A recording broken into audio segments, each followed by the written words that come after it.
पालमपुर गांव में रहने वाली करुणा की शादी को लगभग 8 साल ही हुए थे जब उसका पति उसे और उसके दोनों बच्चों को छोड़कर इस दुनिया से चला गया। घर की जिम्मेदारी अब करुणा पर आ गई। उसकी एक 8 साल की बेटी राधा और 6 साल का बेटा सुधीर था। बिन बाप के बच्चों को उसने बड़े लाड प्यार से पाला था। वो बड़ी दयालु थी। उससे जितना बन पाता उससे वो गरीबों को कुछ न कुछ दान पुण्य करती रहती थी। वो लोगों के घरों में काम करके अपने दोनों बच्चों का पालन पोषण करती है। जब भी छुट्टी वाला दिन होता तो करुणा अपने हाथों से मोमोज बनाकर अपने दोनों बच्चों को खिलाती। एक रोज, वाह माँ, ये मोमोज तो बड़े ही अच्छे हैं। सचमुच माँ, तुम्हारे हाथों में तो जादू है, जादू। मजा आ गया। माँ, थोड़े और दो ना। हाँ हाँ, ये लो। मोमोज की खुशबू सूंघकर अब आस पड़ोस के और भी बच्चे वहां आ जाते हैं। काकी, हमें भी दो ना मोमोज। हाँ काकी, हमें भी खाने हैं। अच्छा तो तुम दोनों यहाँ बैठ जाओ, मैं अभी तुम दोनों को मोमोज देती हूँ। करुणा ने उन दोनों बच्चों को भी मोमोज दिए। वो बच्चे भी स्वादिष्ट मोमोज खाकर बहुत खुश हुए। फिर राधा बोली, माँ, आप तो अपनी मोमोज की दुकान ही खोल लो। देखना खूब बिक्री होगी और थोड़ी दाम कम रखना तो देखना खूब सारे लोग आएंगे खाने। बच्चों की वही बात करुणा को जंच गई और उसने हवेली का काम छोड़कर एक ठेला खरीद लिया और उसमें मोमोज बनाकर बेचने लगी। उसने सिर्फ 20 रुपए के हिसाब से मोमोज बेचना शुरू कर दिया, जिससे उसे अच्छी खासी बिक्री होने लगी। अब उसने दोनों बच्चों को अच्छे स्कूल में पढ़ने डाल दिया। अब करुणा की मोमोज से अच्छी कमाई होने लगी। ऐसे ही वक्त गुजरा। करुणा बूढ़ी हो गई। राधा ने कॉलेज की पढ़ाई पूरी कर ली। अब वो शहर में एक अच्छी नौकरी पर लग गई। करुणा को लगा कि अब उसके अच्छे दिन शुरू होंगे, लेकिन राधा को अपने ही ऑफिस में काम करने वाले लड़के मिहिर से प्यार हो गया और 2 महीने के अंदर ही सबकी रजामंदी से उनकी शादी हो गई। शादी के बाद वो दोनों विदेश में नौकरी करने चले गए और वहीं जाकर बस गए। कुछ समय बाद सुधीर ने भी कॉलेज की पढ़ाई खत्म कर ली। जल्दी लौटना बेटा, ये बूढ़ी अब यहाँ अकेली रह गई।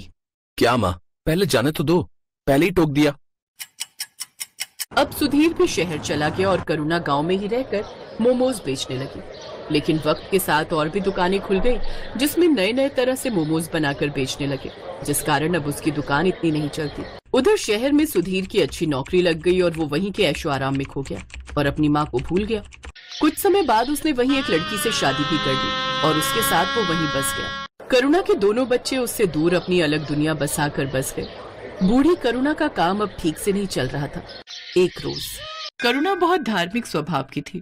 वो हर रोज गणेश जी के मंदिर में जल चढ़ाने जाती थी और प्रार्थना किया करती थी, हे भगवान, इस अभागन पर दया दृष्टि डालो। जीवन बहुत कठिन हो गया है। लोगों से उधार लेकर मैंने अपने बेटे को पढ़ाया और अब वो मुझसे मिलने भी नहीं आता। मेरे पति के गुजर जाने के बाद उनकी दुकान चलाना मुश्किल हो गया है। कोई काम करने वाला नहीं है और अब इस बूढ़ी से इतना काम भी नहीं हो पाता। हे प्रभु, दया करो। ये बोलकर करुणा वहां से चली जाती है। करुणा निराश मन के साथ दुकान पर बैठी होती है। तभी करुणा वहां से चली जाती है। करुणा निराश मन के साथ दुकान पर बैठी होती है। तभी करुणा के पास 2 जुड़वा बच्चे आते हैं। दोनों की उम्र 16 साल थी। वो आकर करुणा से कहते हैं, मैया, हम दोनों भाइयों के पास कोई घर नहीं है। क्या आप हमको अपने साथ रखेंगी? हम इसके बदले आपका सारा काम करेंगे। बेटा, मैं खुद परेशान हूँ। मैं तुम्हें अपने साथ कैसे रख सकती हूँ? मैया, हम आपका सारा काम करेंगे, बस आप हमें अपने साथ रख लीजिए। ठीक है। करुणा को उन दोनों जुड़वा बच्चों पर दया आ जाती है और वो दोनों को अपने साथ रख लेती है। भगवान ने इस बार करुणा की पुकार सुन ली। वो दोनों भगवान के भेजे हुए दूत थे, जिनको भगवान ने करुणा की मदद के लिए करुणा के पास भेजा था। करुणा मोमोज का सामान बना रही होती है। माँ जी, ये काम आप हमें दे दीजिए, मोमोज हम बना लेंगे, आप जाकर आराम कीजिए। करुणा रसोई घर से बाहर आ जाती है। वो दोनों बच्चे उसके बाद गेट लगा देते हैं। थोड़ी देर बाद गेट खुलता है। करुणा देखती है कि सारे मोमोज बहुत अच्छे से तैयार हो गए हैं। करुणा ये देखकर बहुत खुश होती है। अरे वाह, तुम दोनों ने तो बहुत अच्छा काम किया है। फिर करुणा उन दोनों बच्चों के साथ अपनी मोमोज की दुकान खोलती है और मोमोज बेचने लगती है। आइए आइए, स्वादिष्ट और मजेदार मोमोज खाइए और अपने घर भी ले जाइए। आइए आइए। आज करुणा के मोमोज में से ऐसी खुशबू आ रही थी जैसी कभी नहीं आई। पूरे बाजार के लोग मोमोज की खुशबू से आकर्षित होकर करुणा की दुकान पर आने लगे और देखते ही देखते करुणा की दुकान पर भीड़ लग जाती है। अरे एक प्लेट मोमोज देना, मुझे भी दे दो एक प्लेट। अरे वाह वाह वाह, इतने स्वादिष्ट मोमोज तो मैंने आज तक कभी नहीं खाए। वाह वाह वाह वाह वाह। करुणा लोगों की ये सारी बातें सुनकर काफी खुश होती है। देखते ही देखते उसके सारे मोमोज बिक जाते हैं। आज तो बहुत अच्छी कमाई हो गई। अगर ऐसे ही मेरे मोमोज बिकने लगेंगे तो मेरा सारा कर्ज उतर जाएगा।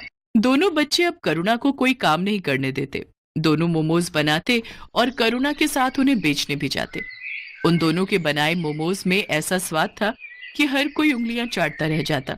एक रात की बात है, वो दोनों बच्चे रसोई घर का दरवाजा बंद करके मोमोज बना रहे थे। कमाल है, हर रोज ये दोनों रसोई घर बंद करके मोमोज क्यों बनाते हैं?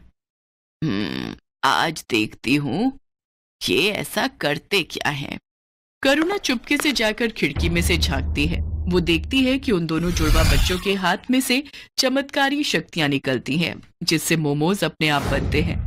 ये जादू देखकर करुणा दंग रह जाती है। वो तुरंत उन दोनों के पास जाती है। दरवाजा खोलो। जी माँ जी। तुम लोग कौन हो? क्या? मैंने सब देख लिया खिड़की में से, जल्दी बताओ। डरिए मत, हम आपको कोई नुकसान पहुंचाने नहीं आए हैं, बल्कि हम तो आपकी मदद करने आए हैं।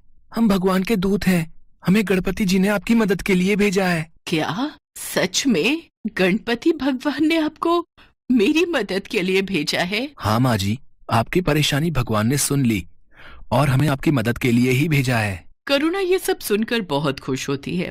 अब इसके बाद दोनों फरिश्तों के जादू से करुणा के दिन अच्छे होने लगे। दोनों दूत रोज अपने जादू से मोमोज बनाते और करुणा उसे बेच आती। देखते ही देखते करुणा की दुकान चल पड़ी। लोग उसके मोमोज दूर दूर से खाने आते थे। ऐसा करते करते करुणा ने एक बड़ी मोमोज की दुकान खोल ली और धीरे धीरे उसने अपने सारे कर्ज भी चुका दिए। अब करुणा के पास धन की कोई कमी नहीं थी। ये बात करुणा के बेटे सुधीर तक भी पहुंच जाती है। इधर सुधीर की नौकरी भी जा चुकी थी, इसलिए एक दिन करुणा का बेटा सुधीर अपनी बीवी के साथ वापस आ जाता है। माँ प्रणाम, देखो मैं आ गया। अरे सुधीर बेटा, तू आ गया। तुझे देखने के लिए तो ये आंखें तरस गई थी। हाँ माँ, मुझे आपकी बहुत याद आ रही थी। मुझे आप माफ कर दो, मैं पागल हो गया था जो आपसे मिलने नहीं आ रहा था। मेरी मति मारी गई थी, लेकिन अब मैं आ गया हूँ। अब आपको कोई परेशानी नहीं होगी। माँ ये देख, ये तेरी बहू है मीरा। नमस्ते मम्मी जी, हमें माफ कर दीजिए। बेटा, मैंने तुमको माफ तो तभी कर दिया जब तुम मेरी आंखों के आगे आए। आज भगवान ने मुझे सारी खुशियां दे दी। अब मुझे कुछ नहीं चाहिए। चलो अब तुम घर में। क्या हुआ? तिजोरी की चाबी मिली? हाँ ये रही। अब फटाफट इस बुढ़िया के सारे पैसे निकालो और चलो निकलते हैं यहाँ से। हाँ चलो। मीरा और सुधीर चुपके से जाकर तिजोरी खोलते हैं और वो तिजोरी में से सारा पैसा निकालकर अपने बैग में भर लेते हैं और वहां से भाग जाते हैं। भागते भागते वो गांव से बाहर निकल जाते हैं। तब वो थक कर एक जगह आराम करने के लिए बैठते हैं। इतना सारा पैसा मैंने पहली बार देखा है। अब जरा बैग खोलकर दिखाओ तो, इसे जी भर कर देख तो लूं मैं। सुधीर जैसे ही पैसों का बैग खोलता है वो देखता है कि उसमें बस राख है। दोनों फरिश्तों के जादू से वो सारे पैसे राख में बदल गए थे। वो दोनों ये देखकर दंग रह जाते हैं। वो दोनों राख को टटोल टटोल कर देखते हैं, पर पैसों का नामो निशान नहीं होता। अरे पैसे कहाँ गए? यहीं तो रखे थे। हाँ, पैसे कहाँ गए समझ नहीं आ रहा है। तभी वहाँ पर दोनों जुड़वा बच्चे आ जाते हैं और वो दोनों सुधीर और मीरा पर जोर जोर से हंसने लगते हैं। अरे मूर्खो, कुछ नहीं मिलेगा उसमें। तुम्हारे मन में जब कालिक भरी है तो उसमें भी कालिक ही होगी ना। कैसी संतान है तू, अपनी माँ को लूटना चाहता है। तेरी माँ ने तेरे लिए इतना सब किया, ये जो मिला है ना तेरे को, ये तेरे कर्मों का फल है। और बिना माँ के तेरा जीवन भी इस राख के जैसा है, किसी भी कीमत का नहीं। अभी भी समय है, सुधर जा और जाकर अपनी माँ से माफी मांग ले। आप दोनों ने हमारी आंखें खोल दी। हम लोभ में अंधे हो गए थे। हम अब से ऐसी गलती नहीं करेंगे, हमें माफ कर दो। फिर मीरा और सुधीर अपनी माँ के पास वापस चले जाते हैं और उसे सब सच बताकर माफी मांग लेते हैं। करुणा भी उनको माफ कर देती है। मैं तुम्हारा शुक्रिया कैसे करूं समझ नहीं आ रहा है। तुमने मेरी इतनी मदद की, इसके लिए धन्यवाद। अब मुझे सब कुछ मिल गया है, मेरा बेटा, मेरी बहू, सब। इसकी कोई जरूरत नहीं है माता। हमने कुछ नहीं किया, ये सब कुछ भगवान ने कराया है। अब आपका जीवन अच्छा हो गया है, तो अब हमारा भी यहां से जाने का समय आ गया है। अब आप हमें जाने की अनुमति दें। ये बोलकर दोनों वहां से चले जाते हैं। अब करुणा का जीवन बहुत खुशहाल हो गया था। अब उसको किसी चीज की कमी नहीं थी। उसकी मोमोज की दुकान भी अच्छी चल रही थी। अब वो अपने बेटे और बहू के साथ अपना बाकी का जीवन खुशी खुशी बिताने लगती है।